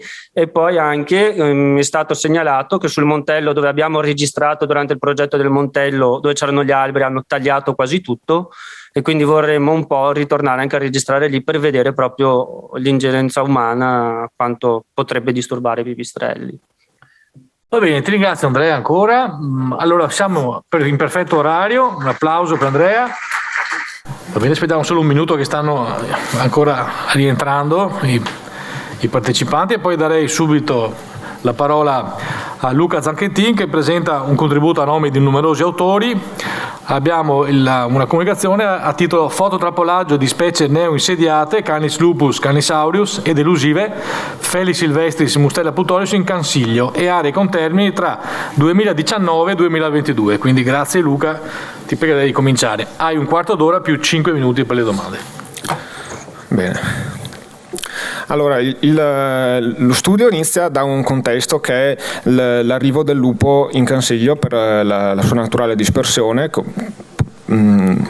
processo comune per tutte le Alpi. I primi segni di presenza è stata la pista su neve nel 2015 e poi nel 2016 una predazione. Qui nella foto ho messo proprio la prima in assoluto fotografata da Francesco Mezzavilla, e successivamente ci sono stati diversi eventi di fototrappolaggio che hanno documentato la presenza di un maschio stabile per questi anni e più un occasionale passaggio di altri individui in dispersione ma non stanziali. Da queste premesse l'Associazione Naturalistica Lorenzion, con il contributo del gruppo Canili Carnivori del CAI, ha messo insieme un progetto di monitoraggio in un ambito di volontariato, citizen science, anche per produrre, che si inserisce nell'attività dell'associazione naturalistica, di produrre materiale didattico per fare serate, fare divulgazione scientifica nelle scuole, qualche pubblicazione, e in particolare si è adottato le tecniche di fototrappolaggio, il quale comparto andrà ad analizzarsi in questa presentazione. Più abbiamo svolto anche dell'attività di snowtracking e documentazione delle carcasse, e questo nell'ambito anche del monitoraggio nazionale del lupo. Infatti tutti i dati vengono conferiti alla banca dati della regione e all'IFULF Alps. L'area di studio è il Cansiglio, che non partiamo da Marghera per far vedere. Ecco qua. non ha bisogno di presentazioni, infatti è un grande bacino carsico, quindi substrato calcareo, senza acque superficiali, principalmente una faggeta governata a fustaia e in parte anche una foresta di conifere, con in più prati pascoli sia nell'area centrale che marginali e alcune aree a vegetazione complessa. Caratteristica importante è la grande popolazione di ungulati che poi va a sostenere le popolazioni della specie target che andremo a analizzare. Le aree marginali per appunto verificare qual è l'effettivo limite degli home range delle specie analizzate è la conca dell'Alpago, in particolare il versante occidentale della dorsale col nudo cavallo. Dal punto di vista vegetazionale è molto simile al Cansiglio, è una faggeta principalmente governata a ceduo e in più ma anche io. Io vedo tutto a scatti. Ha acque superficiali però. Poi un'altra proporzione del territorio è il versante orientale della Valle Appisina, un'altra piccola area caratterizzata da grandi conoidi detritici che appunto molto drenanti, per cui nessuna acqua superficiale, se non piccolissime pozze risorgive, e anche qui la vegetazione è più termofila, c'è un orno ostrieto. E infine quella probabilmente la più diversa dal punto di vista vegetazionale, naturalistico, anche per il grande dislivello altitudinale, è tutto il versante meridionale del Monte Pizzoc, ovvero le colline, a partire dalle colline tra Vittorio Veneto e Fregona fino ai pascoli appunto sollevate del Monte Pizzoc. Partiamo da vegetazioni boschi misti di latifoglie della fascia subalpina, particolari vegetazioni xerofile caratterizzate da ericacee, più tutte le altre composizioni forestali. Qua l'abbiamo già vista. Non va più avanti, ecco, questa è l'area di studio, quindi circa 157 km quadrati. Ho utilizzato questa griglia da 1 chilometro quadro per andare a geolocalizzare i rilievi, quindi fare una stima della distribuzione della presenza delle specie. Appunto la tecnica fototrappolaggio, penso tutti sappiamo ormai cosa sono le fototrappole, sono degli apparecchi delle macchine fotografiche che scattano in una maniera automatica il passaggio di un animale anche al buio con degli LED infrarossi. Sono state posizionate sulla base dei segni di presenza del lupo, che appunto è stata la specie principale, abbiamo utilizzato come flagship species, ovvero una specie principale che tu studi, però attraverso di essa in maniera passiva raccogli dati di presenza anche su altre specie che non sono l'obiettivo principale, quindi piste su neve, escrementi e poi tutti i passaggi probabili, punti di avveramento, creste in pluvi, dove fanno sentieri anche, dove camminano più facilmente, dove seguono gli ungulati selvatici. Le specie che entrate come bycatch passivamente sono molte, alcune di esse le abbiamo trovate di particolare interesse appunto per la difficile intercettabilità, come il gatto selvatico, la puzzola e infine anche si è rilevato anche lo sciacallo dorato, che dopo andremo a vedere cosa ci ha riservato. Appunto gli obiettivi principali sono determinare presenza e assenza di una specie, poter documentare dei comportamenti particolari, delle interazioni tra individui, le interazioni con l'ambiente e nel caso del lupo documentare la presenza e la formazione di un gruppo familiare, perché il progetto è iniziato in un momento in cui c'era da rispondere alla domanda se il lupo era da solo, se è una coppia, se c'è un branco o non c'è. Ecco, quindi siamo partiti con un budget molto limitato, infatti il progetto è stato finanziato da crowdfunding anche in ambito di volontariato, quindi risorse molto limitate, poi siamo partiti da 18 fino a crescere a 40 fototrappole nell'ultimo anno. Il posizionamento nel territorio è stato messo secondo criteri di campionamento stratificato, ovvero non tutte le celle hanno la stessa importanza, ma per ovviare al fatto che hai molte più celle di quante fototrappole per ottimizzare le risorse, si è deciso di dare molta più importanza a quelle aree dense di segni di presenza che avrebbero dato alta probabilità di successo di cattura, e via via andando a sfumare verso le aree più marginali dove la cella avrebbe previsto il posizionamento di una fototrappola. Quindi appunto per massimizzare la probabilità statistica di successo si è deciso di dare questa stratificazione dell'areale. Non metto la cartina reale per appunto potete immaginare la criticità per la conservazione della specie, visto i conflitti con le attività antropiche, però ha un aspetto di questo tipo, dove c'è un'area centrale molto importante e via via va a sfumare verso aree più marginali.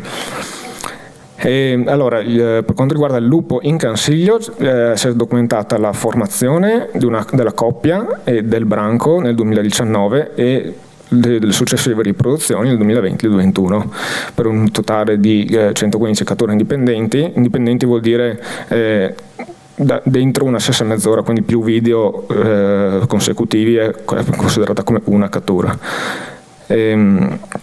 E l'individuazione di 2 siti riproduttivi. Anche se il tempo è tiranno, ho fatto delle carrellate molto veloci che riassumono un po' i risultati principali. Questa è la prima cattura che testimoniava il fatto che c'era una coppia di 2 individui di sesso opposto. Qua siamo a febbraio 2019, qua siamo ad aprile, c'è la lupa visibilmente gravida. Dopo un breve periodo di circa un mese di assenza dalle catture è ricomparsa la femmina, visibilmente dimagrita, con delle mammelle, vedete, molto tirate, che sintomo che aveva partorito e era in allattamento, c'era una cucciolata che popava questo latte, ecco. Infatti dopo poco tempo si è rilevata la cucciolata, 5 cuccioli nel 2019, i quali sembra siano anche sopravvissuti tutti le catture negli anni, nei mesi invernali erano coerenti con il numero di cuccioli fototrappolati nei mesi estivi. Questo siamo nel 2020, altri 5 cuccioli. Ecco, infine c'è il 2021, dove invece sono nati, adesso arrivano, ecco, 7 cuccioli, eccoli qua.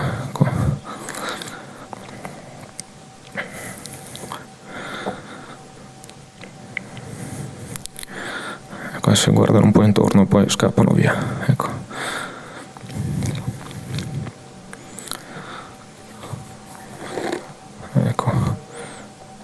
No.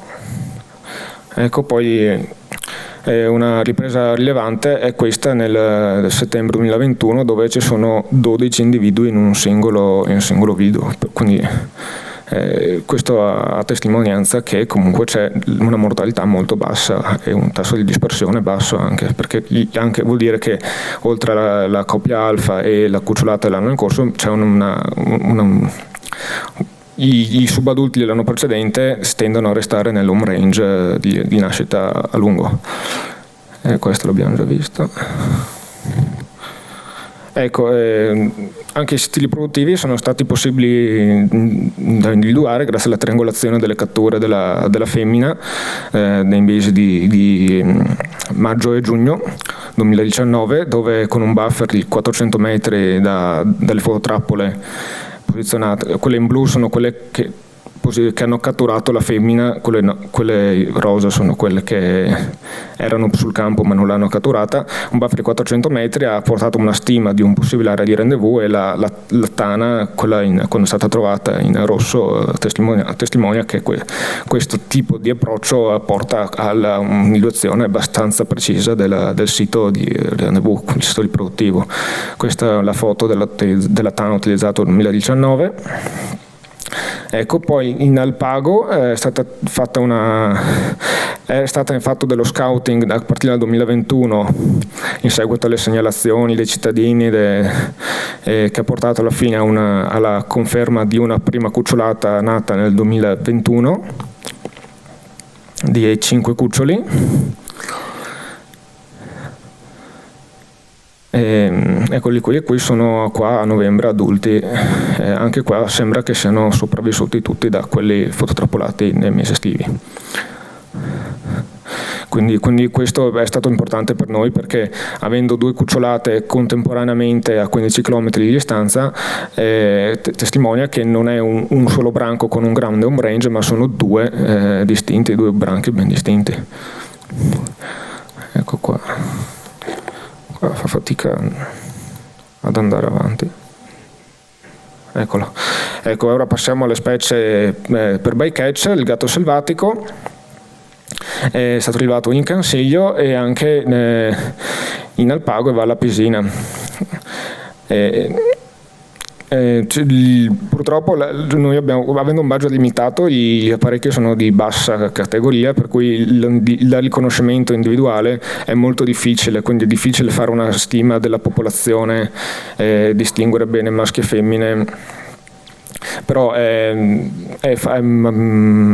possiamo dire con discreta certezza che comunque sono individui diversi, testimoniato anche dal fatto che sono stati fototrappolati 2 individui giovani nati nell'anno in corso. Molte catture, 105 catture indipendenti anche qua. Qua ho messo per una selezione ho messo i 2 video con i giovani, con i nati durante l'anno in corso. Lo si può notare dalle proporzioni del cranio, degli occhi. Questo è uno e questo è l'altro, eccolo qua. Questo è del 2020, quell'altro era il 2021. Ecco.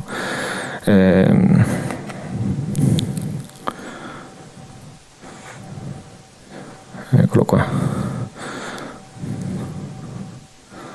Poi va via. Comunque, anche se loro sono molto incuriositi dalla fototrappola, ma non abbiamo utilizzato attrattivi, appunto per non modificare il comportamento e modificare la probabilità di cattura.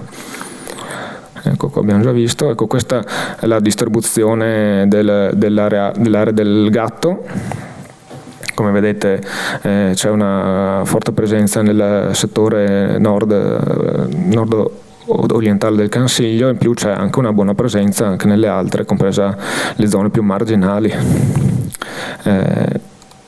Ok, poi c'è la puzzola.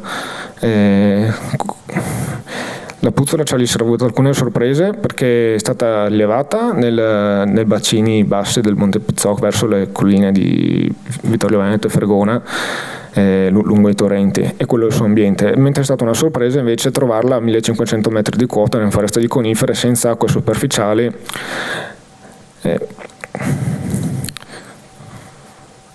Eccola qua, con questa distribuzione qui. Ecco, comunque questi dati hanno contribuito anche al censimento, studio sulla distribuzione della puzzola in provincia di Belluno da dottor De Nadai. Ecco, e infine lo sciacallo dorato nei bacini sempre dei torrenti Caglieron, Carron nel comune di Fergona, hanno portato a una cattura di una coppia, ma il sospetto forte è che si tratti in realtà di un gruppo familiare. La primissima segnalazione del 2021 ed è partita da un cittadino che non mi faccio vedere perché non ne possiedo la proprietà intellettuale, però la segnalazione di un cittadino con la sua fototrappola ha portato appunto la scoperta di una coppia di sciacalli dorati, che poi con l'indagine ha portato a una discreta quantità di 17 catture indipendenti a partire dal 2021, di cui la maggior parte sono negli ultimi mesi in realtà, che hanno cominciato a essere molto attivi, almeno nelle aree campionate da noi.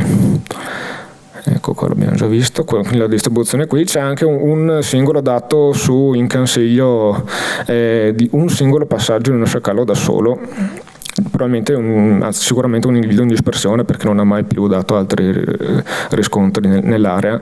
Infatti era su un sentiero che conduceva una forsella verso il versante pordenonese, quindi è anche testimonianza che l'area ha un'importanza anche per la dispersione di tante specie selvatiche. anche se non è l'ambiente loro vocato. Ecco, quindi riassumendo quello che abbiamo visto da questi anni, il contributo che pensiamo questa attività abbia portato è la risposta alla domanda se c'era un branco e quanti erano, e possiamo affermare con certezza che sono 2 branchi, uno in Cansiglio e uno nella parte orientale dell'Alpago. Il gatto selvatico è presente con una popolazione riproduttiva, quindi non solo dispersa, non solo aree marginali, magari delle aree quelle più esterne dei versanti verso la pianura.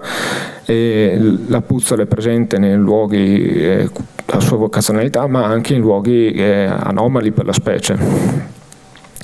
E c'è un molto probabile branco di sciacallo dorato formato un gruppo familiare, non solo coppia, non solo dispersa, che dovrebbe essere secondo documentato in Regione Veneto. Probabilmente non è il secondo in ordine cronologico perché c'è poco informazione al riguardo, però secondo noi è il secondo gruppo documentato in Regione Veneto, sulle colline tra Vittorio Veneto e Fregona, quindi zone con alta densità di ambiente molto frammentato dal punto di vista vegetazionale, quindi molti ecotoni, con popolazioni di lagopodi e piccoli uccelli, attività antropiche perché loro sfruttano molto queste risorse.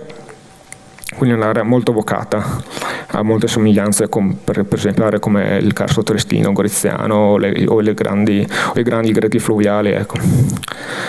Alcune considerazioni finali che ci ha dato questa esperienza sembra banale, però le fototrappole sono uno strumento molto importante per studiare specie elusive e che vivono a bassa densità, cose che l'osservazione diretta non può dare.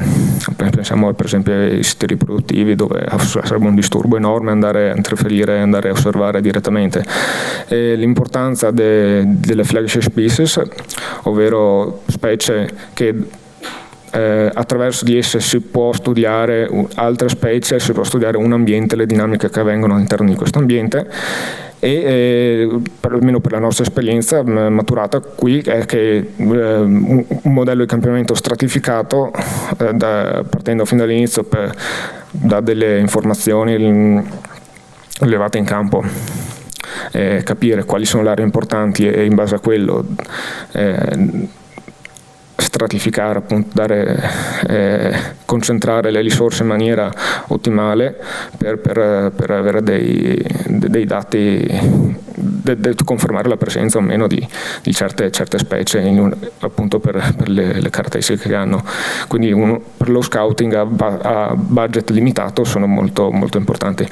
Infine ci sono tutte anche le altre specie che non abbiamo messo perché avevamo pochi dati. Per esempio ricordo il gallo cedrone, tanti rapaci come l'aquila reale, la store, che anche quelli magari difficili da osservare da vicino, e ogni tanto rientrano e se per esempio potrebbe essere per il futuro un buon modo per studiare queste specie a difficile intercettabilità. Ecco, quindi tutto qui. Vi ringrazio per l'attenzione, spero di aver rubato tempo.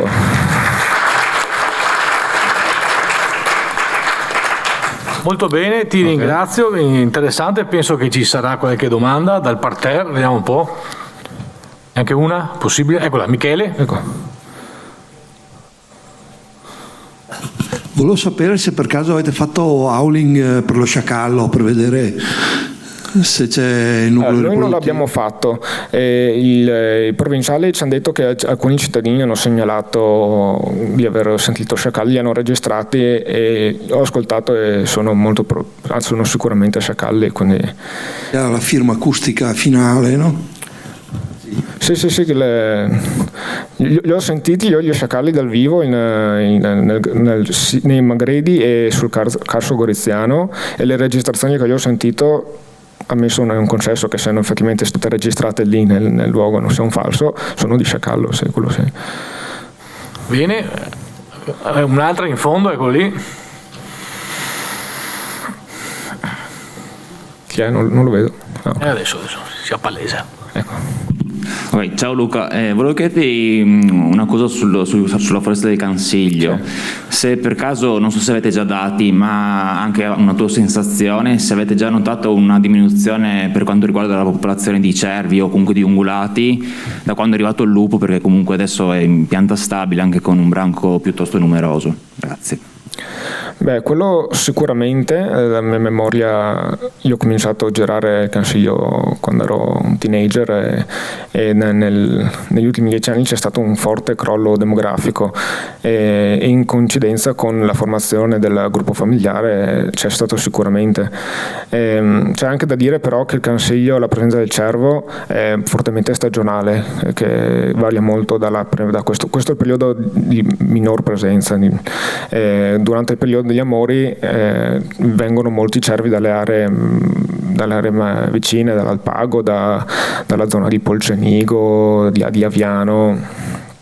Si è visto che molti cervi si spostano all'interno, per cui c'è questa componente stagionale che può dare un bias per quando si osservano grandi mandrie però durante tutto l'anno c'è sicuramente stato, è ancora da quantificare in maniera rigorosa, però c'è stato sicuramente dal punto di vista empirico una sensibile diminuzione anche solo guidando di notte. Una volta vedevi gli occhi illuminati dai fari costantemente in parte della strada, adesso è molto raro incrociare un cervo. Quindi... Bene, ti ringrazio allora ancora Luca e quindi passerei alla prossima e ultima comunicazione. Quindi invito Alessandro Forti, immagino, che venga a presentare. Allora, sconfiniamo leggermente fuori regione, andiamo nel Parco Naturale Paneveggio Pali San Martino, quindi il titolo è Demografia di popolazione e monitoraggio della marmotta alpina nel Parco Naturale Paneveggio Pali San Martino, risultati preliminari. Intanto vi ringrazio per l'ospitalità e mi presento, io sono Alessandro e sono un collaboratore da diversi anni di vari enti, in questo qui il Parco Naturale Paneveggio Pali San Martino, e sono un biologo. Bene, allora quello che portiamo è un contributo sui primi 3 anni di indagine sulla marmotta, appunto nel Parco Naturale Paneveggio Pali di San Martino, quindi di materiale ce n'è tanto, io cercherò di darvi una visione il più ampia possibile di quanto fatto fino ad ora. Ok. Il progetto Marmotta si inserisce in un contesto di ricerca più ampio in quanto si pone come terza area di indagine di un progetto analogo avviato nel Parco Nazionale dello Stelvio nel 2014 e tuttora attivo. Invece noi siamo partiti nel 2019 e ancora stiamo proseguendo il progetto. Per indagare l'ecologia della marmotta ci siamo posti numerosi quesiti a cui abbiamo cercato di rispondere fissando i seguenti obiettivi che vedete in slide. Tra i principali l'individuazione di una metodologia di monitoraggio speditiva ed efficace e lo studio della dinamica di popolazione. Non va avanti. Ok.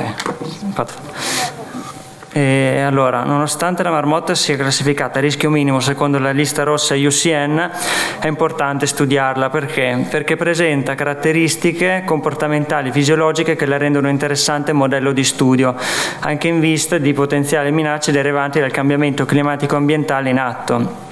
Si tratta di un roditore semifossorio altamente sociale che vive in gruppi familiari.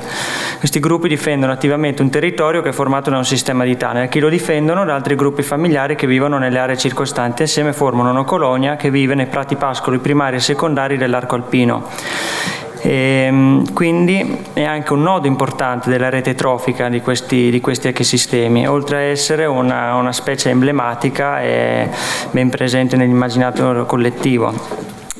Quindi le caratteristiche, ad esempio quelle semifossorie, unite all'ambiente fortemente eterogeneo che abita, come si vede in foto, può rendere le osservazioni difficili e il monitoraggio abbastanza complicato. Per cui, sulla base di quanto appena detto sull'ecologia della marmotta e degli obiettivi che ci siamo posti, abbiamo adottato un adeguato schema di campionamento per il nostro studio. Questo prevedeva l'individuazione di un'area di studio. Questa è estesa a 26 ettari, ospita 7 nuclei familiari e si trova entro i confini del parco. Siamo, ricordo, nel Trentino orientale. La popolazione è considerata chiusa e i monitoraggi sono sempre avvenuti a primavera. Io vi parlerò più che altro di cattura, marcatura e ricattura. Salterò quanto riguarda le osservazioni a distanza perché ci stiamo ancora lavorando, ancora in fase di analisi, e poi dirò qualcosa col monitoraggio tramite fototrappole. In quest'ultimo caso ci interessava andare a vedere in quali fasce orarie della giornata gli individui erano maggiormente attivi, così da meglio indirizzare i nostri sforzi di monitoraggio. Quindi, una volta identificata un'adeguata area di studio, è stato immaginato uno scenario di cattura, in cui siamo andati a valutare sia i rischi e sia la sicurezza, abbiamo curato di entrambi, della specie catturata e degli operatori. Quindi abbiamo scelto di fare una cattura solo meccanica. E il criterio di posa delle trappole è opportunistico. Cosa vuol dire? Abbiamo scelto 2 criteri. Uno, che le trappole fossero predisposte all'intorno del sistema di target per massimizzare la cattura in base ai nostri obiettivi, e poi che tutte le trappole fossero visibili a distanza in modo tale da intervenire prontamente in caso di necessità. Ogni operatore aveva il proprio ruolo, quindi è stato seguito anche un flusso di lavoro rigoroso e la marcatura è sempre doppia, con marca auricolare colorata e epitetac sottocutaneo. Queste trappole noi mettevamo un attrattivo, la marmotta entrava, pestava una pedana pasculante posta sul fondo, faceva scattare l'innesco e rimaneva chiusa lì. E il rilascio è sempre avvenuto all'interno del territorio del proprio nucleo per non creare delle difficoltà a questi individui, che non sono mai stati manipolati oltre i 30 minuti. Tale attività noi l'abbiamo ripetuta per 7 occasioni di campionamento tutti gli anni, quindi questo ci ha portato a costruire delle storie di cattura individuali per ognuno di esse, formate da 0-1, catturato, non catturato. Inizialmente abbiamo provato diversi modelli e stimatori, però purtroppo la popolazione campionaria era piccola. Questo ci ha costretto a cambiare la nostra strategia di analisi, adottando un approccio di robust design al cui interno abbiamo utilizzato lo stimatore di Lincoln Petersen, per cui il cursore, questo si vede? No. Ti conviene usare il puntatore perché... Questo qua. Che vai di qua però, devi girare. Ok, quindi dalle 7 occasioni di cattura secondarie, queste sono state ridotte accorpandole in solo 2 occasioni secondarie, come si vede in basso, sempre dentro 3 occasioni di cattura primaria. Quindi entro occasioni di cattura, fra un'occasione di cattura primaria all'altro, una all'anno 2019-2021, la popolazione è considerata aperta, ma entro le occasioni di cattura secondarie la popolazione è considerata chiusa. E invece col monitoraggio tramite fototrappole ci siamo concentrati sui ritmi di attività. Guardiamo i risultati che vi commento subito. Allora, l'efficienza di cattura è alta perché abbiamo avuto tante catture, tante ricatture, questo in parte è anche dovuto proprio allo schema di campionamento. Però la selettività appunto è bassa. Abbiamo avuto ad esempio, come si vede in foto, catture multiple con anche animali di diverso sesso e classi di età presenti contemporaneamente, che per i fini del progetto non era un problema ma anzi un vantaggio per noi.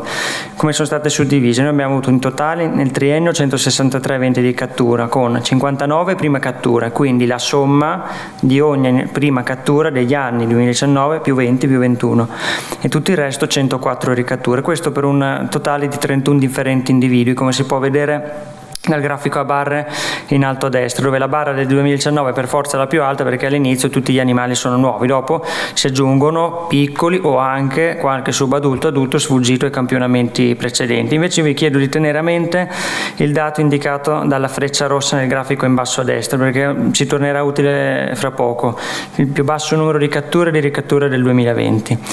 Guardando velocemente i dati biometrici, allora, la distanza anogenitale è stata utilizzata appunto per la distinzione del sesso degli individui, un buon indice del sesso. Infatti, come si può vedere in tutte e 3 le classi di età, la differenza si nota bene, si apprezza. Da notare come alcune misure di alcuni individui subadulti sia inferiore di quelle di alcuni piccoli. Allora, questo in parte probabilmente è una caratteristica intrinseca di certi individui, ma in parte credo sia anche dovuta a un errore di misurazione in campo. Non è facilissimo, soprattutto in quelli più piccoli o nelle femmine dove questa distanza è veramente corta, riuscire a prenderla con facilità. attività.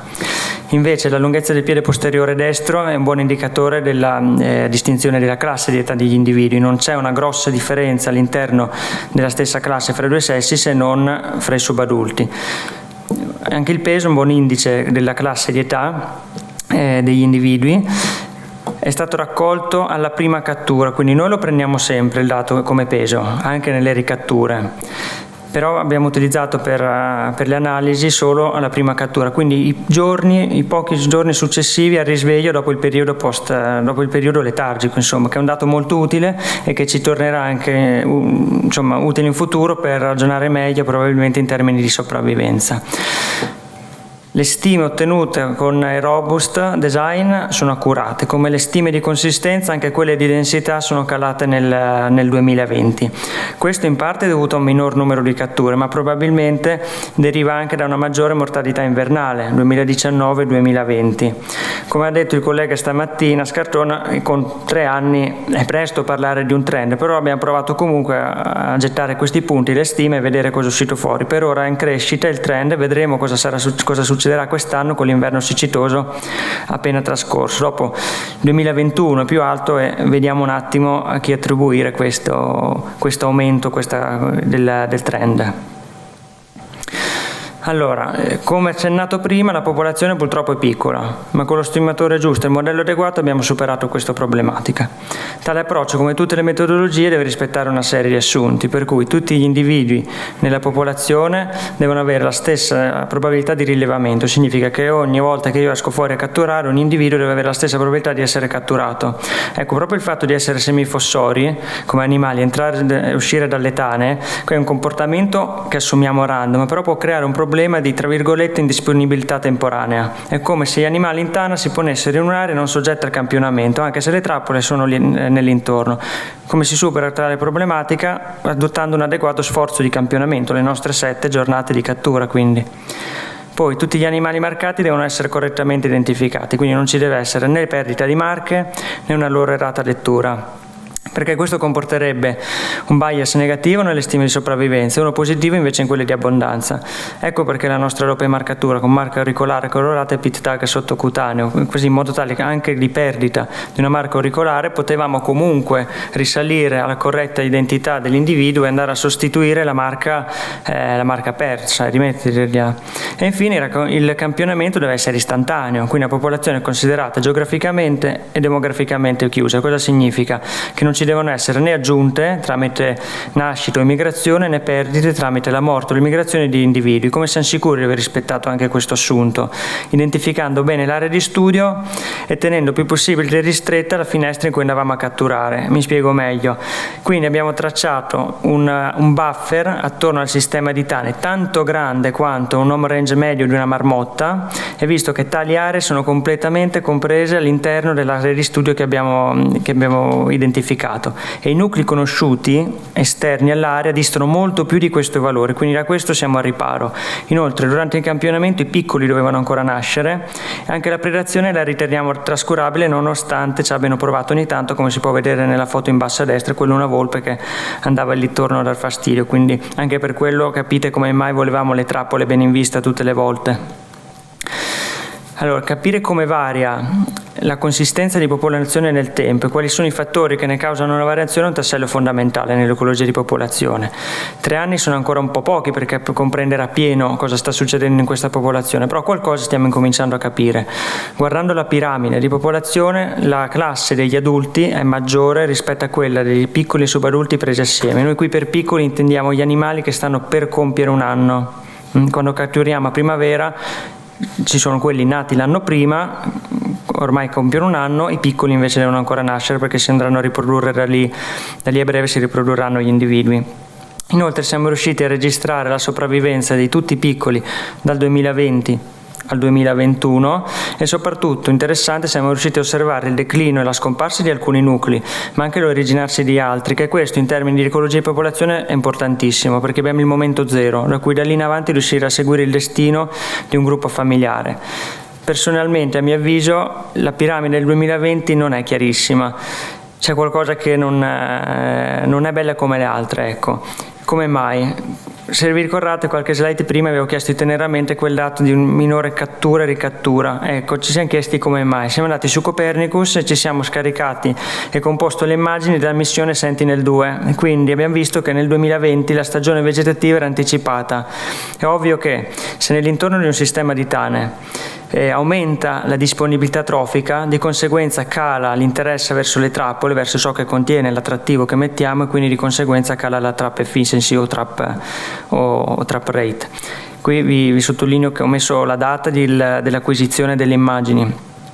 Solo per il 2021 ce l'ho a inizio maggio perché si occupa di remote sensing, sa che quando va a chiedere al sistema ci sono tutta una serie di parametri da inserire, tra cui la copertura nuvolosa, quando questa supera un certo valore non ha neanche più senso prendere l'immagine per elaborarla, perché non avresti, si frappone fra il satellite e il terreno. Ecco. Comunque vi assicuro che nel 2021 eravamo molto più a fine mese vicini al 2019 come coperture nevose. Bene, come anticipato poco fa, col monitoraggio con fototrappole ci siamo concentrati sui ritmi di attività. Questi hanno restituito un andamento bimodale, con un picco la mattina e uno il pomeriggio, per tutti e 3 gli anni, ma più evidente nel 2020.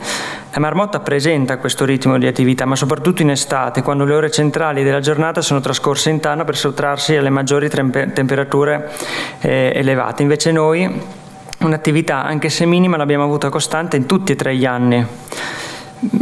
Come mai? Allora, è vero che la marmotta è un animale semifossorio, ma è anche vero che è un animale altamente sociale e territoriale, per cui una volta che sarà uscito dal periodo letargico dovrà competere per la dominanza e la difesa del territorio.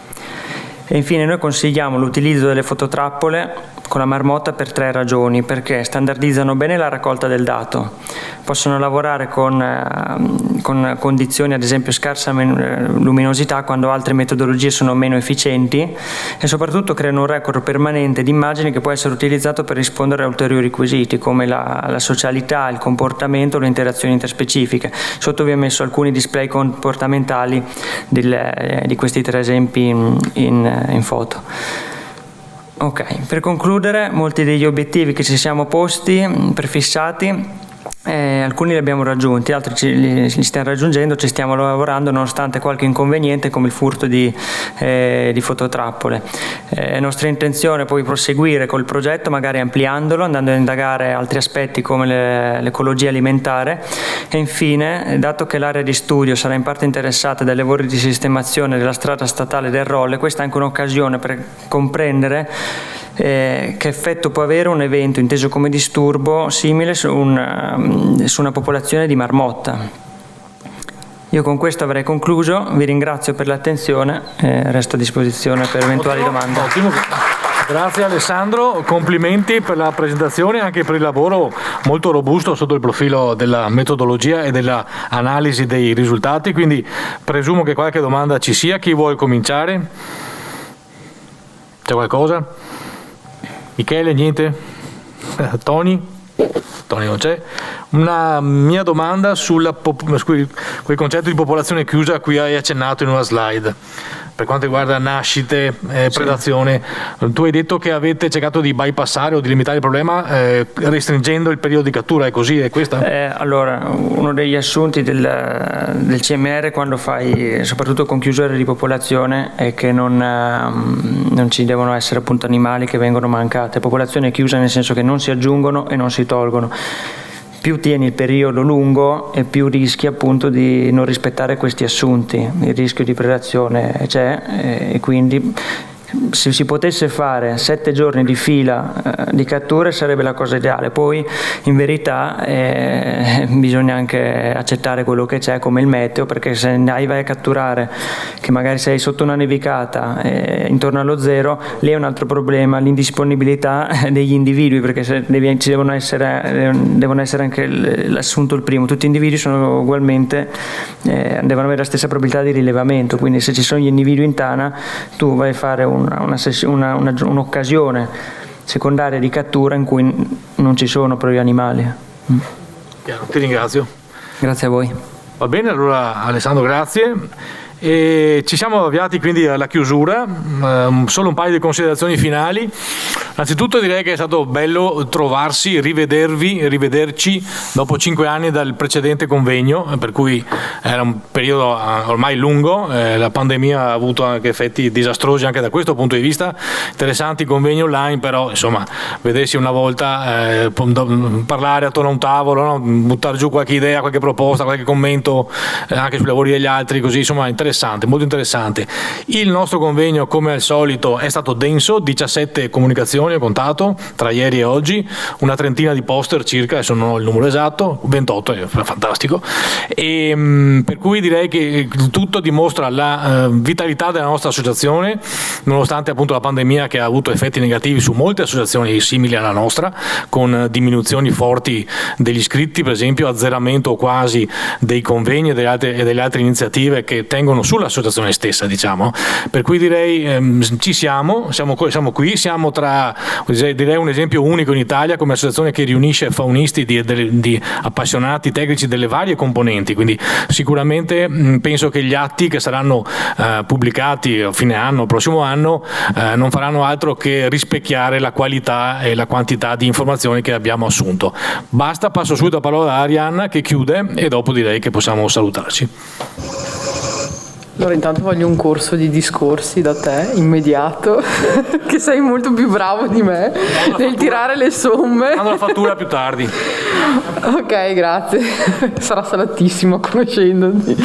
No, beh, grazie perché hai detto delle cose giustissime che condivido appieno e sono molto felice che finalmente ci siamo trovati in presenza, perché veramente dopo tanto tempo vedersi in faccia e dopo aver tentato di organizzare varie cose in presenza non esserci riusciti, tipo il seminario di ecologia alpina che doveva essere in presenza ma non l'è stato e così via, i corsi eccetera, finalmente portare a casa questo risultato è per noi veramente tanto. E ovviamente un risultato così è fatto di tante persone che lavorano assieme e in primis voglio ringraziare tutto il CD dei faunisti, anche le persone uscenti, in particolare Raffaella che si è presa a carico di tutta la segreteria, che è veramente in un convegno un lavoro immane, però anche tutti gli altri consiglieri. Tutti gli altri consiglieri, in particolare Silvia Tioli che non è qui però che da casa ha gestito insieme a Mariangela Bertelle e Chiara Riela della BAS insieme a Alessandra Zorzi tutto l'online, perché ci sono anche qualche persona, insomma una decina, quindi circa una ventina di persone collegate anche online che ci stanno seguendo, quindi grazie anche alla BAS e a Silvia per aver gestito questo aspetto non facile. Grazie al Museo di Storia Naturale di Venezia perché ci ha messo a disposizione Barbara Favaretto che si è occupata della grafica. Grazie a Elena Zamprogno e Leonardo, scusate mi sono dimenticata il nome, Leonardo Bertolla che hanno disegnato il logo del convegno, quindi grazie a loro per questo aspetto insieme a Barbara per tutta la grafica. Grazie al museo perché ha messo a disposizione chiaramente il personale e il tempo. Grazie al Dipartimento di Scienze Naturali, Ambientali, Informatica e Statistica che ci ha messo a disposizione questa sala, che ci ha dato un contributo per sostenere le spese e nelle figure in particolare il professor Stefano Malavasi, Piero Franzoi e anche nella figura di Chiara Facca che oggi non c'è, però è stata fondamentale nell'aiutarci a organizzare anche gli aspetti tecnici di tutto questo aspetto, e a Patrizia Resente che non c'è però è la persona diciamo del Dipartimento che ci ha aiutato a sistemare tutto. Vado avanti, ringrazio anche Linda e Marta che sono le nostre due ricezione e accoglienza.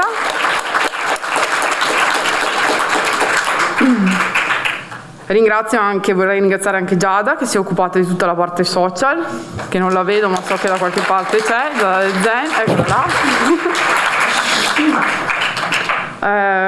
Spero di non essermi dimenticata qualcuno, però insomma vorrei ringraziare anche i due moderatori di oggi, l'ho detto prima, Alessandra Zorzi, i due moderatori della mattina, Michele Cassoli, e del pomeriggio Francesco Scarton, che sono stati marzialissimi, benissimo, grazie. Ringrazio tutti voi per aver partecipato e per chi sarà a cena finalmente ci rilassiamo un po'. Grazie a tutti e buon proseguimento.